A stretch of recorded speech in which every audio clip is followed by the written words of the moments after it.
Hello, my name is Jim Rushen and I'm the Group Head of Environment for Centrica. Today I wanted to provide you with a short update on the important topic of how Centrica is taking action to mitigate climate change. It's been 3 years since we published our first climate transition plan, and I'm pleased to say that we've now published our second new and improved plan. This remains an important document which explains to our stakeholders how we think about climate change, the commitments we've made for people and planet, and the plans we're developing to deliver on those commitments in a just and fair way. It really is a demonstration of how we live our purpose to energise a greener, fairer future. As before, our reference point is grounded in science and the International Paris Agreement to limit global warming to well below 2 degrees and pursue efforts to limit warming to 1.5 degrees. And if we're honest, the last 3 years hasn't seen as much progress as we would have liked. Existing and planned policies around the world still fall short of that 1.5 degree target. So there's still much to do, and this is not a time to waver in our commitment. Equally, getting to net zero presents the greatest single opportunity for our business. That is why at Centrica we're working hard to strengthen our role and our ambition. Let me quickly remind you about our value chain emissions, as shown here in the pie chart. Our own emissions as a company total about 2 million tonnes of greenhouse gases a year, but that's only about 7% of the pie, because when you add in emissions from our supply chain and our customers who we sell gas and electricity to, then you get to about 23 million tonnes annually. That's why many of our stakeholders want us to take action to reduce both our own emissions and those of our customers. And that's why we've set targets covering 97% of that pie, and we're making good progress on the other 3%. So that's the context and, if you will, the challenge. So now let's take a look at our targets. One of our 2 headline carbon targets covers Centrica's emissions. And here I'm very pleased to announce that we have upgraded our commitment, bringing our Centrica net zero target forward by 5 years to 2040. This is a full decade ahead of the global 1.5 degree net zero goal. Additionally, we've accelerated our interim target, bringing it forward 2 years and increasing it from a 40% to a 50% reduction by 2032. The graph here shows our current forecast emissions for Centrica all the way to 2050. We continue to improve the models we use to estimate the impact of our strategy on our emissions. These reflect the assets we expect to operate, develop or convert over time in key areas such as power generation, gas production and storage, LNG shipping and road fleet. We also continue to calculate what a well below 2 degree pathway for our own portfolio looks like. That's the upper line on this graph.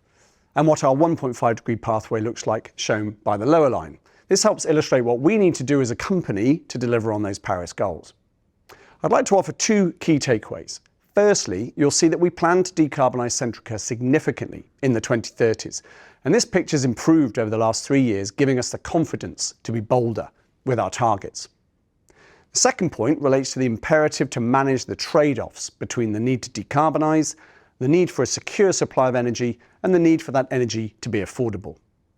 The tension between these priorities has grown over recent years, and so we continue to invest in areas such as rapid response power generation to help balance intermittent renewables, and in gas storage and LNG shipments to provide security of supply. These are vital services for the system and for our customers. However, as you can see, they push up our emissions in the near term. We're very transparent about this in our climate transition plan, and more importantly, we have a new and improved set of climate ambitions, seen here, which demonstrates our commitment right across the organisation to manage down these emissions, underpinning the delivery of our Centrica carbon targets. I think we should be very proud that teams right across Centrica have developed these ambitious plans, such as converting our road fleet to zero emissions by 2030 and achieving net zero in gas storage, gas production and LNG shipping by 2035, alongside a net zero ambition for baseload power generation. Almost all the key levers we need to pull to decarbonise Centrica are now covered by these ambitions. And they're all underpinned by our green investment strategy, which will see us increasingly invest in areas such as electrification, hydrogen and carbon capture and storage. Now let me turn to our customers' emissions. We've reviewed our target to reduce customer emissions by 28% by 2030 and hit net zero by 2050, and feel that this is still an ambitious and challenging target. This is primarily because we do not have full control over these emissions. Governments have a really important role to play in stimulating new markets for low carbon technology, and consumers themselves need to respond positively and at pace. Indeed, we've updated our analysis of how our customers' emissions might evolve over time and have shared our view that under current conditions, our key markets in the UK and Ireland are likely to fall short of net zero by 2050, primarily due to slow progress in decarbonising heating, as shown by the upper line on the graph here. But we know we have a key role to play in improving this picture, in developing and marketing the low carbon energy solutions which meet our customers' needs, and engaging policymakers to help create the right conditions so that we can all reduce customer emissions along the lower line seen here, which remains our target.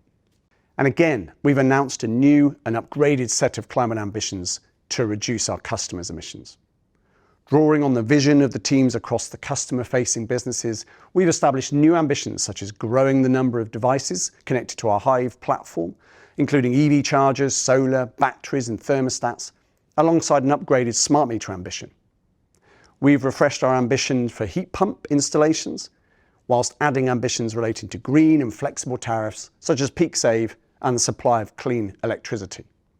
Crucially, we're building the capabilities to deliver on these ambitions, and we're proud to announce a new ambition to provide 3,000 engineers with green skills in the coming decade to help our colleagues and our customers experience a just transition toward a lower carbon future.